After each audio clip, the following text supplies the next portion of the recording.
Yo, what is up guys? Welcome back to another Destiny video. Today we're switching things up and taking a look back at some old Destiny 1 exotics and putting together a list of the 5 weapons that absolutely need to return for Destiny 2. Now this list is going to be entirely composed of exotic weapons that primarily shine in Crucible rather than just PvE. In the future, if you guys want me to do a separate list exclusively for that, then let me know in the comments down below.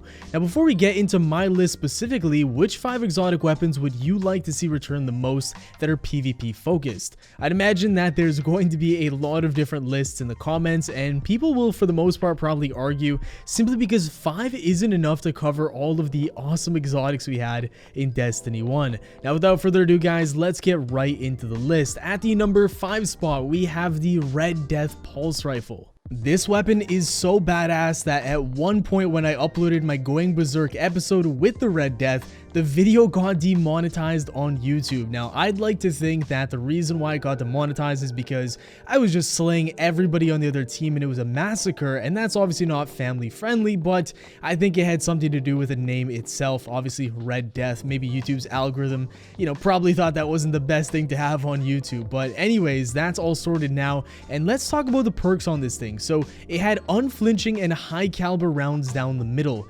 That is an insane combo, especially on something like a pulse rifle. So unflinching made it so that it's easier to aim under fire when using this weapon, and high caliber rounds are oversized rounds built to stagger targets and leave them reeling.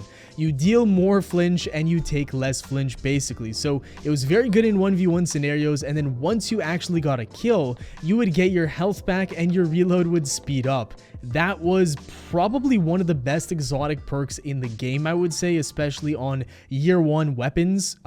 It just felt like after every 1v1 you were kind of invincible and you'd have full health again, a fast reload, and then once again you would have the incredible ability to flinch people and not take flinch. At one point in year 1 of Destiny, this weapon was so good because of its range stat that it could compete with basically any exotic hand cannon out there. That includes a Thorn, Last Word, Hawkmoon, it doesn't really matter. This thing was able to compete with them. And then not only that, but because of the Red Death exotic perk, you can go on massive kill streaks and just go out and slay so many people in a row without really having to worry about a slow reload or getting your health back. I'd really like to see this weapon come back sometime in the near future. It was just such a great pulse rifle, and right now we don't have too many awesome pulse rifles for PvP that are exotic.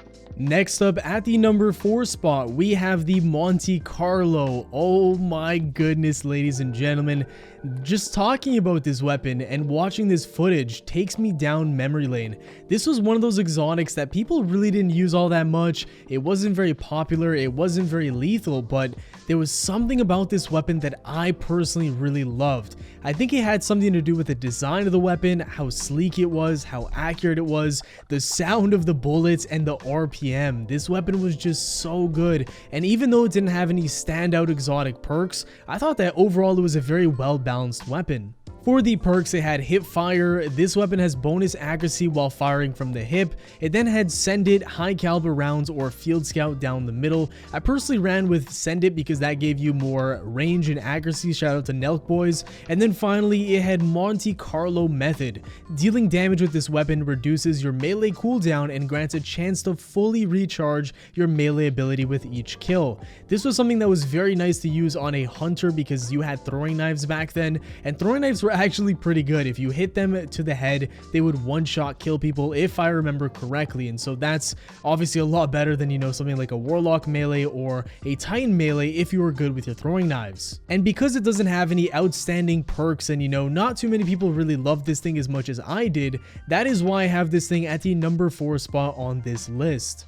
Alright, now we're treading some dangerous waters, ladies and gentlemen. We are at the number 3 spot, and although some of you guys would like to see this weapon a lot higher up on the list, I personally have it at the number 3 spot, and that weapon is the Hawkmoon. Oh my goodness.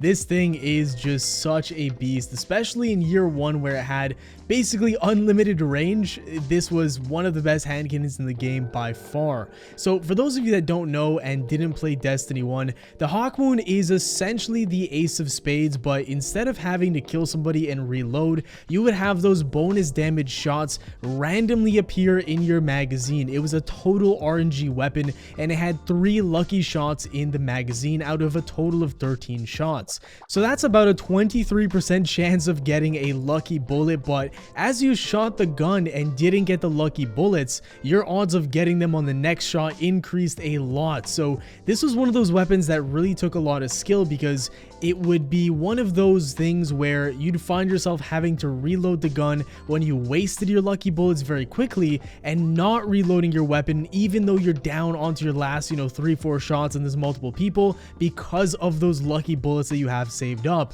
And there would actually be a distinctive sound every single time you fired off one of the lucky bullets, so you knew that it was no longer in your magazine. Overall, the way this weapon was constructed and designed by the Bungie devs was phenomenal. It was just so crispy when you landed your headshots, and it really did feel like a truck was hitting people when you hit the headshots. The thing that's really been shocking me lately is that I've heard discussions about Hawkmoon coming back into Destiny 2, and a lot of people don't want to see a return, mostly because they want to see a very competitive and balanced Crucible sandbox. And honestly, I just personally completely disagree.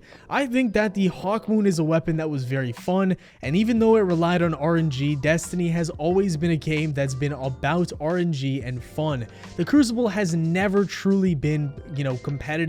It's never really been completely balanced, and this game will never be something like CSGO or even Call of Duty. It's never going to get to that level. So I say, why not just have fun, have weapons like the Hawkmoon with RNG bullets in them, because that just provides everybody with a very fun experience, and I'm all for that. Now, don't get me wrong, I don't want to see supers run rampant in Crucible like they currently are, and I don't want to see things like the one-eyed mask on every single character, because that would just be a problem to deal with, especially if you start talking about things like, fusion grenades one-shotting people. I don't want to get to a point where fun translates into annoying, but something like the Hawkmoon I really think wouldn't be abused, because it's only 3 shots out of the 13 in the magazine, and if you still have that same kick like you did in Destiny 1, this gun will be used by only, some of the best players that can really manage the recoil well. So that now eliminates 3 out of the 5 weapons that I have for this list, and you guys are probably sweating buckets because you probably have your lists very differently than mine. So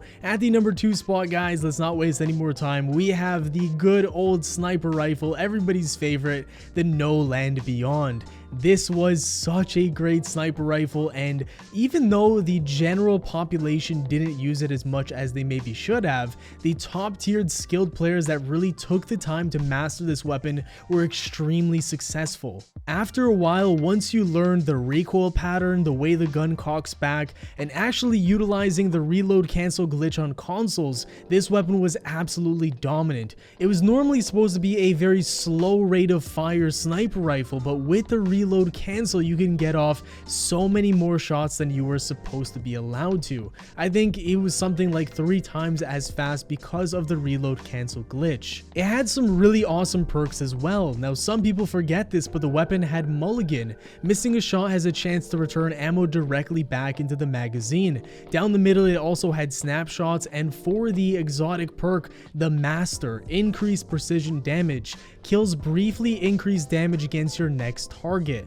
It also had a lot of really cool ornaments that I'm not going to get into, but yeah, this was overall a really awesome exotic, and let's not forget that this was the only sniper rifle that was in the primary kinetic slot and didn't require special ammo. Because of this weapon's uniqueness and of course its legacy, it is at my number 2 spot, but that leaves one weapon still on the board. What can it be, ladies and gents? The number 1 spot goes to my favorite exotic of all time behind the last word, and that is the Tlaloc. This weapon was insane. From the point in time where this weapon came out all the way towards when Destiny 2 launched, I think I made 5 or 6 videos on this weapon simply because it was so good, I loved it so much, and it was basically easy mode in the Crucible for me.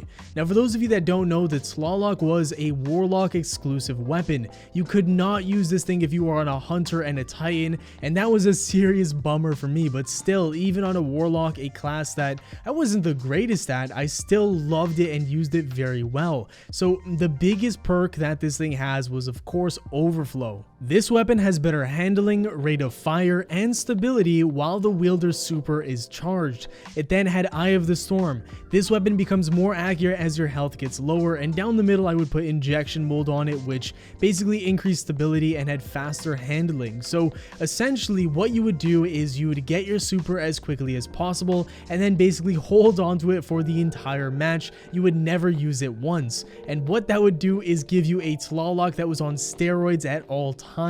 It was the fastest killing scout rifle in the game. It had incredible range, the handling was cracked out, and of course the stability was just fantastic. Just look at the background gameplay here, guys. I think I went on a 25 kill streak within a matter of 2 or 3 minutes, and yeah, I just had so many great memories with this weapon. Now of course, if Bungie did bring this back into Destiny 2, I would definitely ask them to not make this a exclusive class weapon. I'd like to see this used on basically all classes, and I want everyone to experience how great this weapon really was. Right now, scout rifles are in a very tough spot, so bringing back the Tlaloc would be absolutely perfect, and if Bungie did that, I would seriously just be on my hands and knees right now, and that looks like it's going in the wrong direction, so I'm going to stop my sentence there. Thank you guys so much for watching. If you enjoyed, a like rating would be very much appreciated. Let me know what you thought of my list in the comments down below, and of course, let me know what your custom top 5 list is in the comments down below. Thank you all for watching. Subscribe for more daily Destiny 2 content. Have yourselves a great day,